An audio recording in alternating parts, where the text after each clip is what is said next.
The wind carried the smell of smoke long before Eleanor Ashford saw the flames. Her horse stumbled, sending her crashing into the dry grass.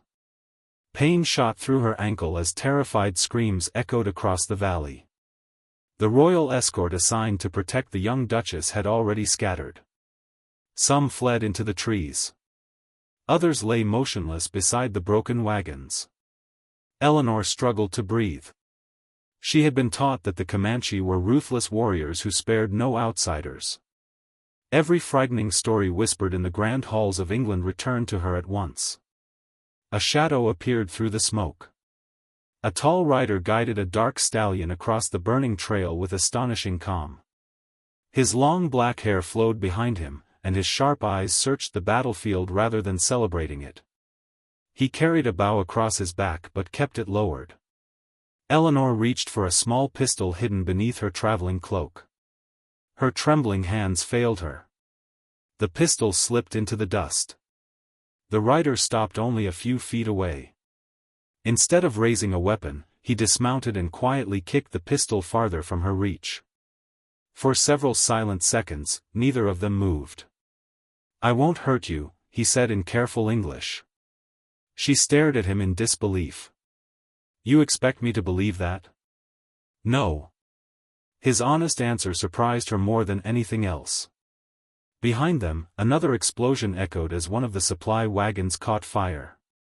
Frightened horses bolted across the valley. The warrior looked toward the flames, his expression changing instantly. "They're coming." "Who?" "The men who started this." Confusion crossed Eleanor's face. "Weren't they your people?" His jaw tightened. "My people didn't do this." Before she could ask another question, 3 armed riders burst through the smoke. Their faces were covered with dark scarves. Without hesitation, they aimed their rifles at both Eleanor and the Comanche warrior. One of the masked men shouted, "Kill them both. Leave no witnesses." The warrior stepped in front of Eleanor. He pulled a knife from his belt, not to attack, but to cut loose the frightened horse trapped beneath a broken wagon. "Can you ride?" he asked. "My ankle." "Then hold on." "What is your name?" she whispered. He glanced at her only once. "Tasunk." Gunfire erupted. A bullet struck the wagon wheel inches from Eleanor's face, sending splinters flying. Tasunk lifted her onto the rescued horse with surprising care before swinging into the saddle behind her. The horse lunged forward. They raced toward the rocky hills as bullets tore through the air behind them. Eleanor dared one look over her shoulder. The masked riders weren't giving up. And deep in the smoke, another group of armed men was closing in from the opposite direction. They weren't just being chased. They were being hunted. The first light of dawn spread across the wide prairie as Tasunk guided his horse through a narrow canyon. Behind them, the sounds of pursuit had finally faded, replaced by the whisper of the wind brushing against the red cliffs. Eleanor had not spoken for nearly an hour. Every jolt of the horse reminded her of the pain in her ankle, but fear hurt even more. When they reached a hidden spring surrounded by cottonwood trees, Tasunk helped her down as gently as if she were made of glass. "You should rest," he said. Eleanor pulled away, refusing his hand. "I still don't know why you're helping me." He nodded, accepting her distrust. "You don't have to believe me today." He walked toward the stream, filled a leather pouch with water, and returned without saying another word. He placed it on a flat stone beside her instead of handing it directly to her. Only then did Eleanor notice something unexpected. His own left shoulder was bleeding. "You've been shot," she said. "It barely touched me." "Sit down." He hesitated. "That's not a request," she added, sounding more like the noblewoman she had been raised to be. A faint smile crossed his face before he obeyed. Eleanor tore a strip from the sleeve of her expensive traveling dress. Her governess would have been horrified, but elegant clothing meant little now. As she cleaned the wound, she studied the man everyone had taught her to fear. He wasn't much older than 30. His face carried quiet confidence rather than cruelty. A thin scar ran across his jaw, and his hands were rough from years of riding, hunting, and hard work. "You don't look like the monster they described," she admitted. Tsunk chuckled softly. "My grandfather always said strangers create monsters out of people they've never met." Her hands paused. "My father used to say something similar about politicians." For the first time since the attack, they shared a brief laugh. Hundreds of miles away, Eleanor's life had once been defined by marble halls, crystal chandeliers, and strict rules. At 23, she was the youngest daughter of the Duke of Ashford. While her older brothers trained for politics and military command, Eleanor spent her days studying history, languages, music, and medicine. Her late mother had encouraged her curiosity, telling her that knowledge was a greater treasure than jewels. After her mother's death, the estate changed. Her father buried himself in debt trying to preserve the family's reputation. Every conversation became about money, alliances, and noble expectations. When Eleanor turned 23, a marriage was arranged. Not for love. For survival.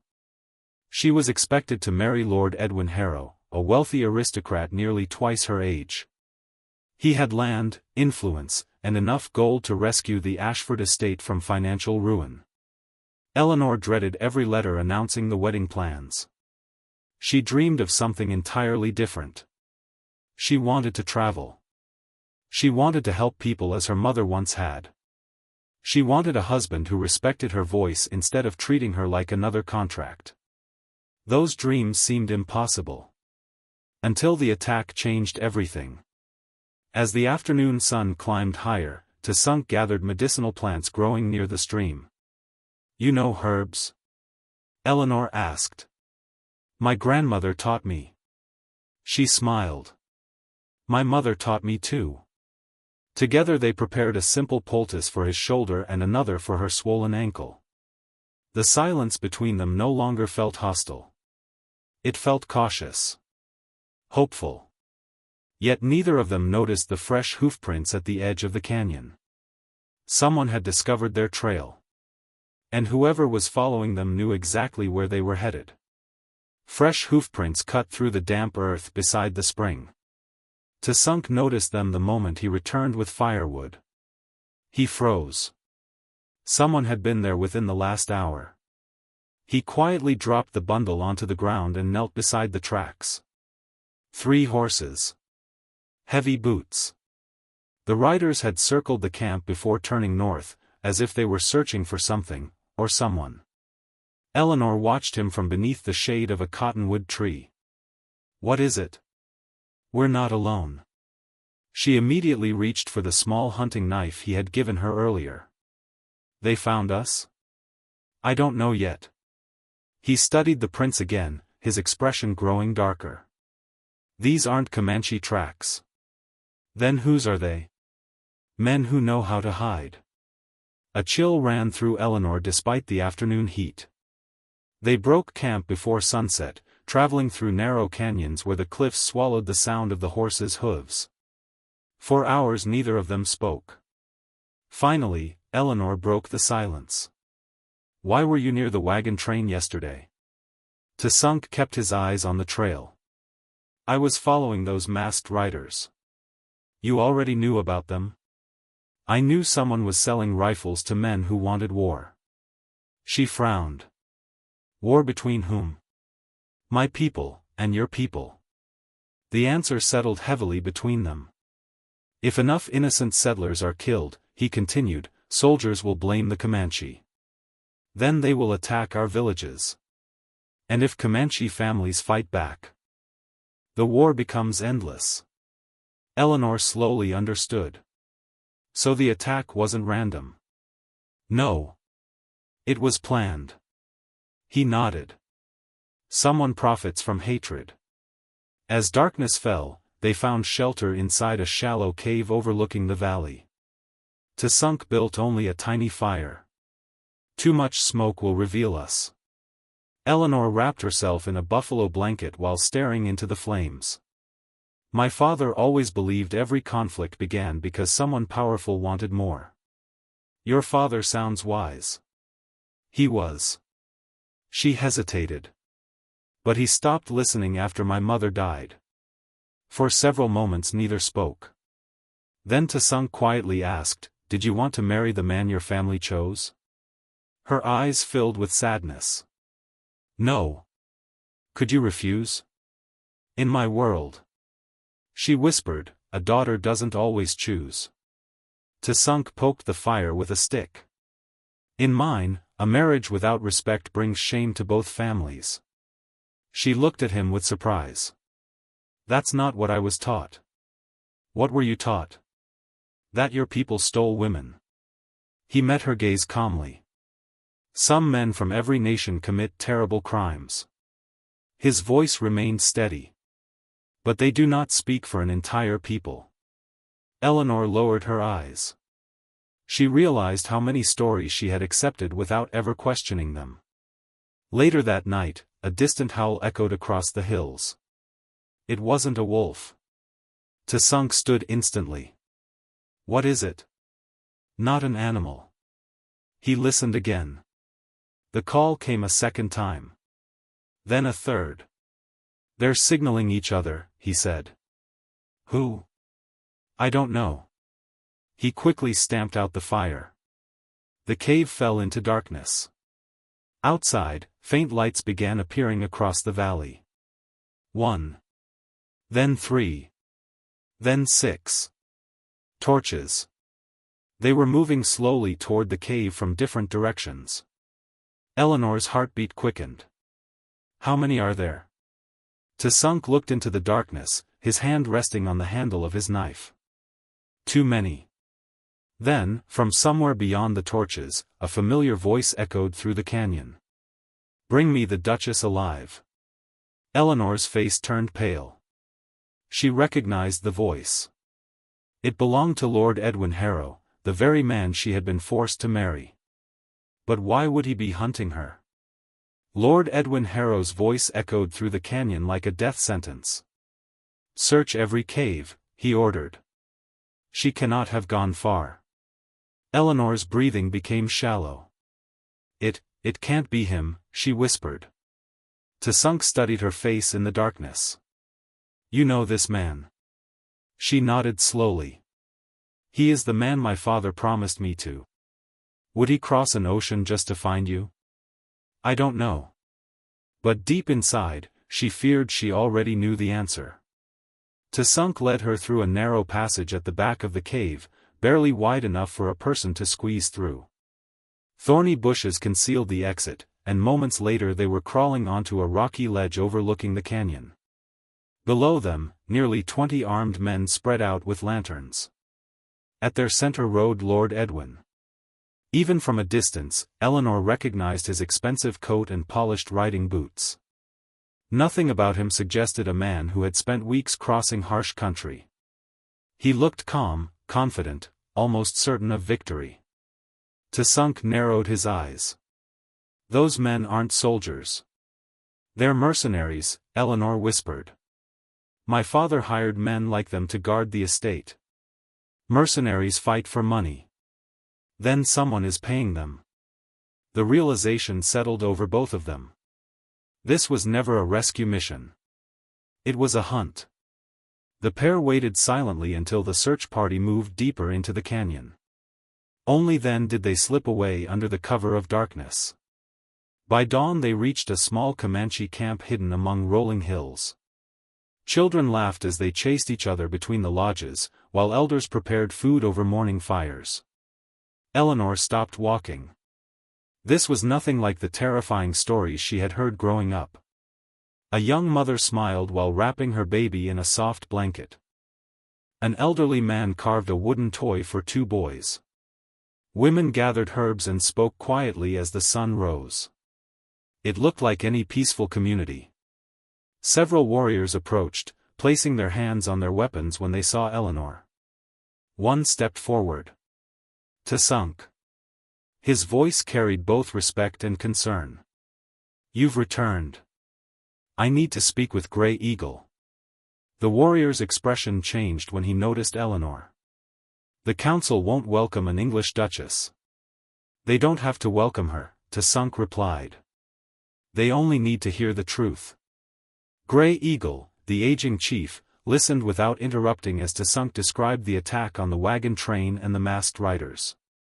When he finished, silence filled the lodge. Finally, the chief looked toward Eleanor. Can you confirm what he says? She swallowed nervously. Yes. You are willing to speak against your own people? She lifted her chin. I am speaking against murder. The old chief nodded with quiet approval. Truth belongs to no single nation. Before anyone could respond, a young scout burst into the lodge. His face was covered with dust. Chief! What is it? The southern village. He struggled to catch his breath.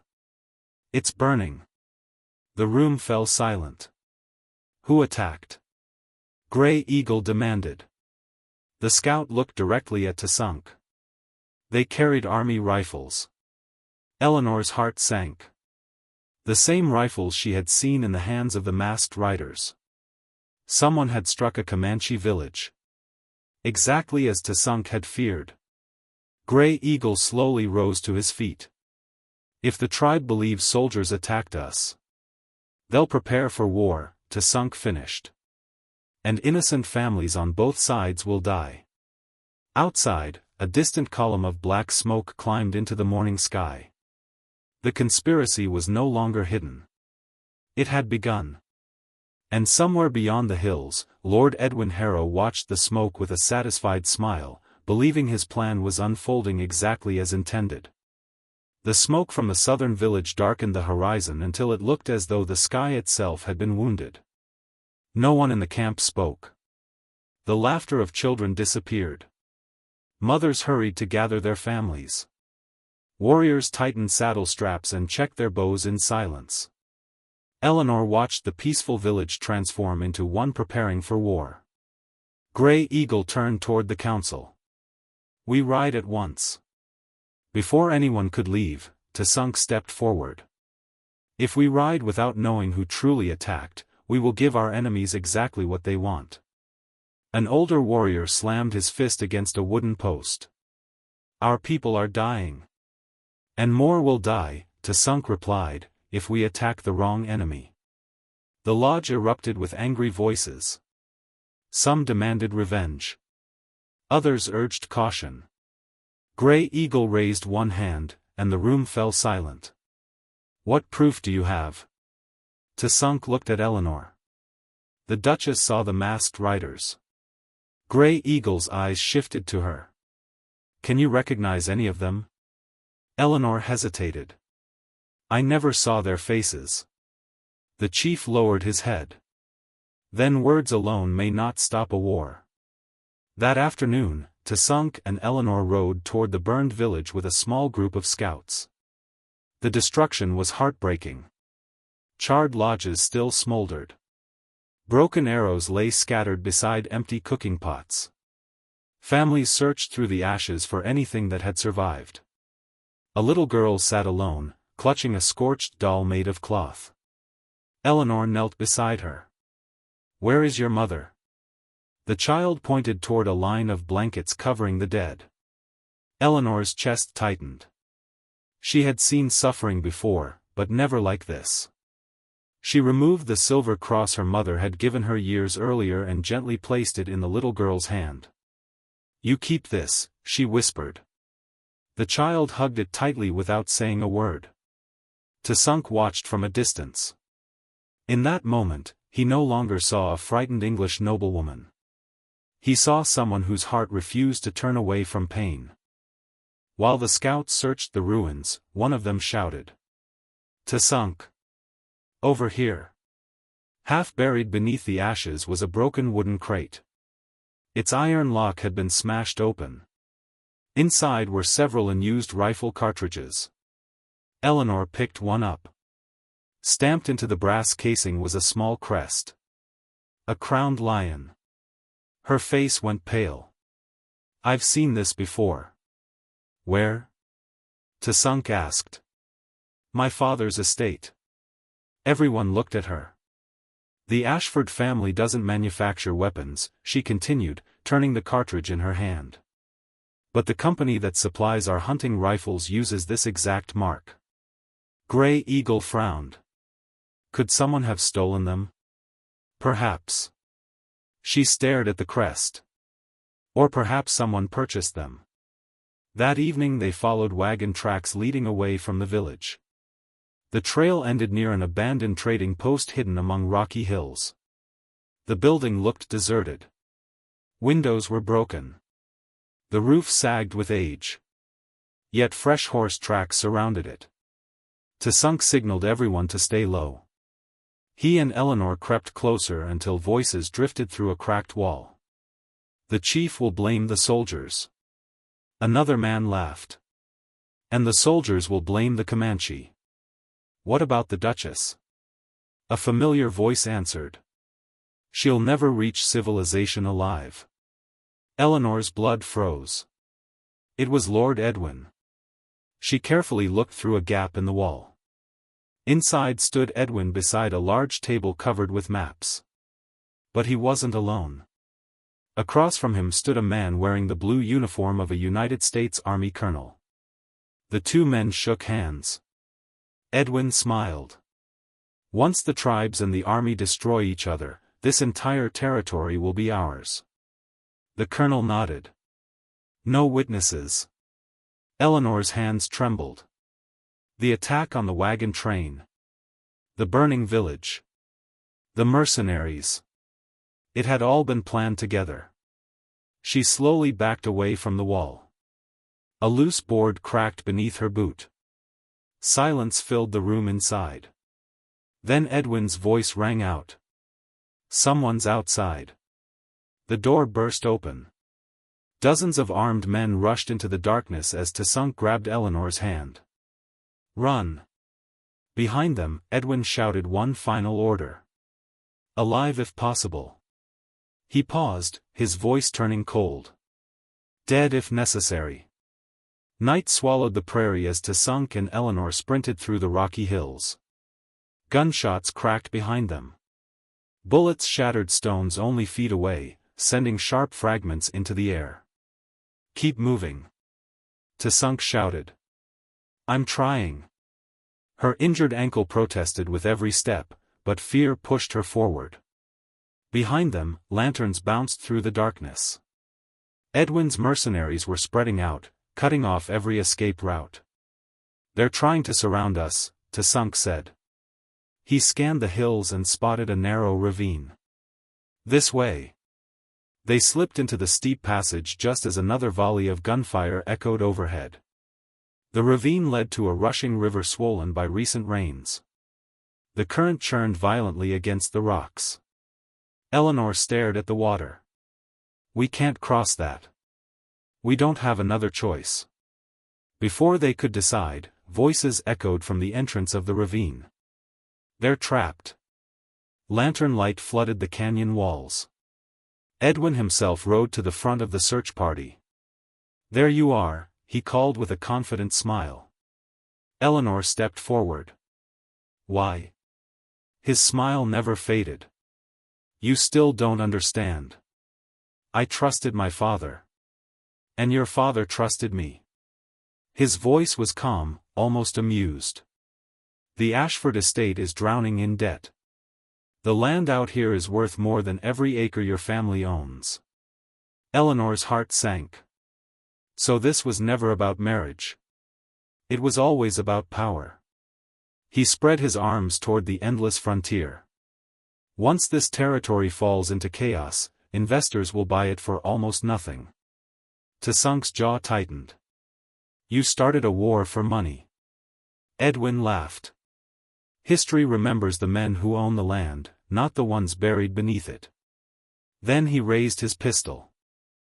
Goodbye, Eleanor. A shot rang out. Tsunk shoved Eleanor aside. The bullet struck his side. He staggered but remained standing. Tsunk! Eleanor cried. Without hesitation, he seized her hand. Jump! Together they leaped into the raging river. The icy current pulled them beneath the surface. Eleanor struggled to breathe as the river tossed them between jagged rocks. She reached blindly through the dark water until her fingers found Tsunk's arm. They clung to each other as the current carried them downstream. Finally, they were thrown onto a muddy riverbank nearly a mile away. For several moments neither moved. Then Eleanor noticed the blood soaking through Tsunk's shirt. The bullet wound was far worse than he had admitted. "You need help." He tried to sit up but collapsed. "I'm fine." "No." Her voice cracked. "You're dying." He looked at her with tired eyes. "I promised I'd keep you safe." "You already have." She tore strips from her dress and pressed them against the wound, fighting to stop the bleeding. "I won't lose you." He smiled faintly. "You've stopped calling me the Comanche." Tears filled her eyes. "Because now I know your name." By sunrise, they reached an isolated cabin belonging to an elderly trapper named Samuel Briggs. Samuel listened quietly as Eleanor explained everything. When she finished, he opened an old wooden chest. Inside were faded army records. "I knew that colonel years ago," Samuel said. "He wasn't always corrupt." "What happened?" Eleanor asked. "Greed." Samuel unfolded a yellowed map.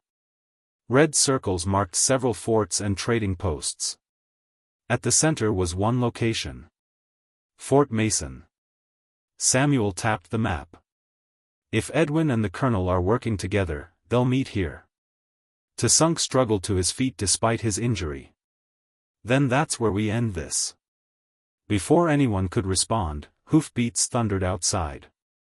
Samuel peered through the window. His face turned pale. "There are at least 50 riders." Eleanor looked toward the door. "They found us again."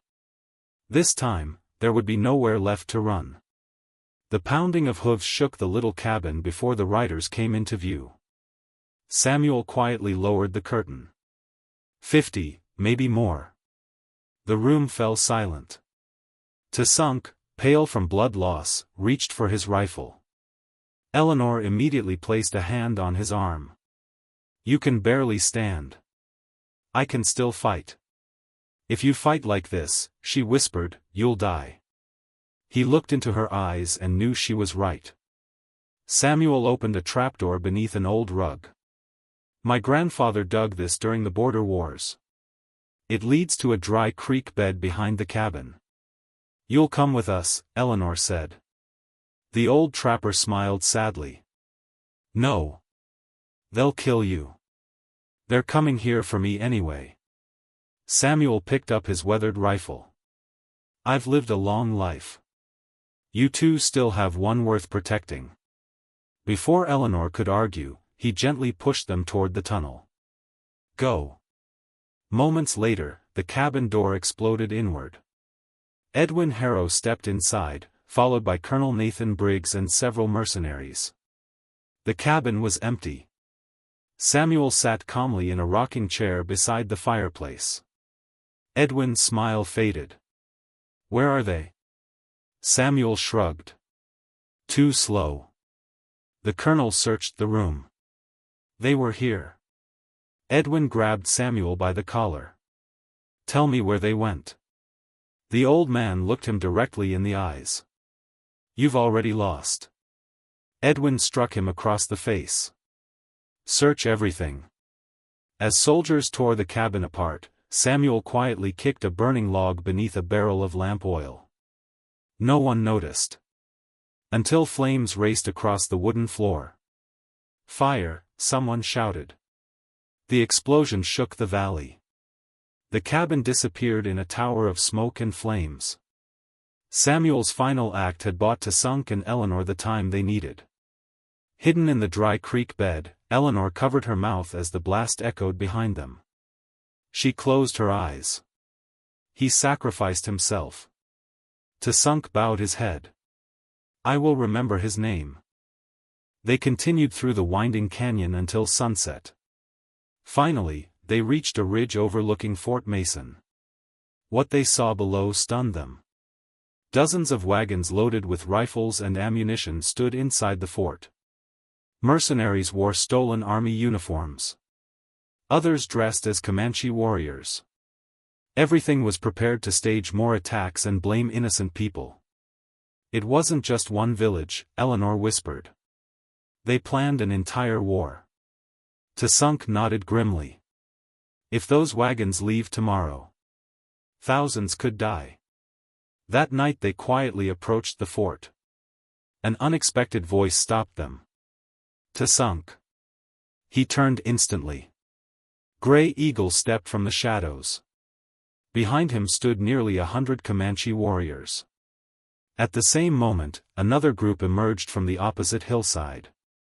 United States cavalry soldiers. Their commander, Captain William Carter, raised both empty hands. I came to stop a war, he said.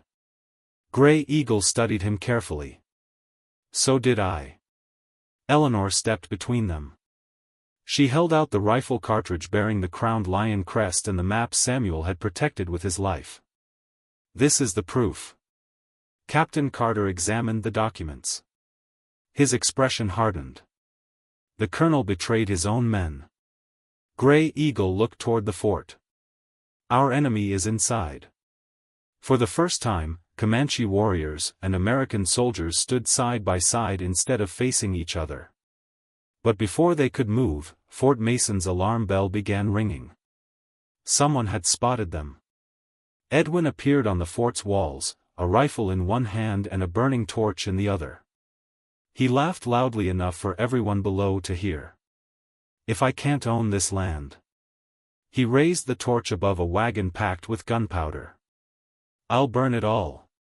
One spark was all it would take to destroy the fort, and ignite a war no one could stop.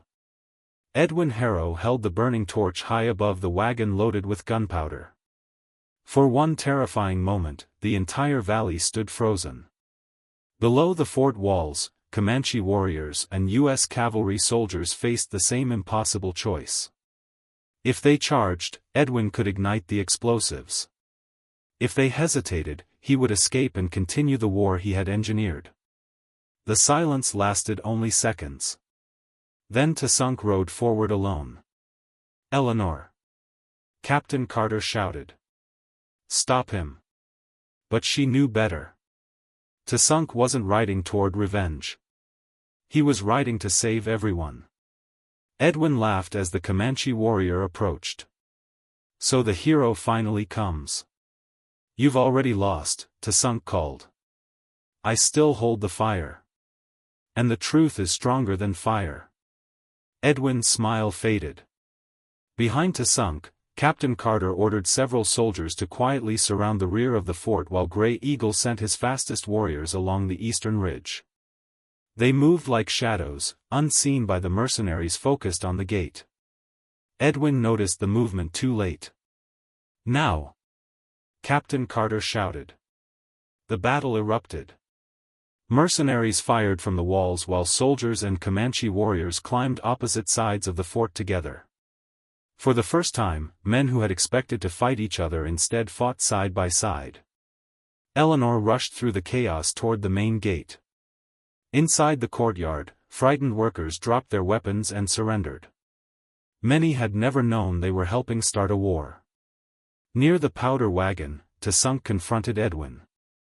You ruined innocent lives, Tasunk said. I created opportunity, Edwin replied. You created hatred. Edwin suddenly hurled the torch toward the wagon. Eleanor screamed. Tasunk lunged. He caught the burning torch in midair, throwing it into a muddy water trough only inches before it reached the gunpowder. Steam hissed into the air. The fort fell silent. Edwin stared in disbelief. His plan had failed. Enraged, he drew a hidden pistol and aimed it at Tasunk's back. Eleanor! Captain Carter yelled. Without thinking, Eleanor threw herself forward, knocking Tasunk aside just as Edwin fired. the bullet struck a wooden post instead. Before Edwin could fire again, Captain Carter and 2 cavalrymen tackled him to the ground. Grey Eagle disarmed the remaining mercenaries. Within minutes, the fighting was over. The surviving conspirators were placed in chains. Colonel Nathan Briggs, cornered near the armory, lowered his weapon in defeat. "I wanted wealth," he muttered. "And now you'll answer for what it cost," Captain Carter replied. As the sun rose above Fort Mason, its light fell on an extraordinary sight. Comanche warriors helped wounded soldiers. Army doctors treated injured Comanche children brought from nearby villages. The lies that had nearly destroyed 2 peoples had been exposed. Grey Eagle stepped beside Captain Carter and extended his hand. After a brief pause, the captain accepted it. Peace had not erased the pain. But it had finally become possible. Across the courtyard, Eleanor found Tasunk. Neither spoke. They simply smiled, grateful that, against all odds, they were both still alive. The weeks after the battle at Fort Mason changed the frontier in ways few believed possible. News of Edwin Harrow's conspiracy spread across the territory. The captured documents, stolen army records, and testimony from surviving mercenaries proved that the attacks on settlers and Comanche villages had been carefully planned to spark a war for profit. Colonel Nathan Briggs and Edwin were brought before a military tribunal, where witness after witness revealed the truth. Justice came slowly, but it came. The false accusations against the Comanche were withdrawn. Captain William Carter kept his promise, delivering Grey Eagle's evidence to government officials and insisting that innocent families should never again pay for the greed of a few powerful men. When the first snow of winter arrived, something remarkable happened. For the first time in many years, traders, settlers, and Comanche families gathered peacefully beside the same river. They exchanged food, blankets, medicines, and stories instead of fear and suspicion. Eleanor stood quietly among them. She no longer wore the elegant gowns of an English duchess. Instead, she dressed simply, helping children learn to read and teaching basic medical care to anyone who asked. The dreams she had once believed impossible had finally become her life. One afternoon, a little girl ran toward her. It was the same child she had found sitting alone in the ashes of the burned village. The silver cross Eleanor had given her still hung around the girl's neck. "My mother would have liked you," the child said softly. Eleanor smiled through tears. "I think I would have liked her too." Nearby, Tasunk watched the conversation with quiet pride. He had once believed his duty was only to protect his people with strength. Now he understood that courage also meant building trust where hatred had once lived. As the sun began to set, he walked toward Eleanor. "You once told me you never trusted any man." She smiled. "I remember." "And now?" She reached for his hand. "You never asked me to trust your words." She looked into his eyes. "You earned my trust through your actions." For a long moment, neither of them spoke. The prairie wind carried the scent of wildflowers across the valley, replacing the smoke that had once filled the sky. Months later, Eleanor received a letter from England. Her father had learned the truth about Edwin's betrayal before his death. Filled with regret, he had left her free to choose her own future, asking only for forgiveness. Eleanor folded the letter carefully and whispered a quiet goodbye to the life she had left behind. Her future was no longer defined by duty alone. It was shaped by compassion, courage, and the family she had chosen. Beside her stood Tasunk, Grey Eagle, Captain Carter, and the community that had taught her that understanding is stronger than prejudice. The frontier would always have challenges. There would be disagreements, losses, and difficult days. But there would also be hope. And hope, once shared, had a way of growing stronger with every generation. As Eleanor and Tasunk walked together toward the horizon, they knew their greatest victory had never been defeating Edwin Harrow. It had been refusing to let fear decide their future. If this story touched your heart, don't forget to like, subscribe, and turn on notifications for more inspiring stories.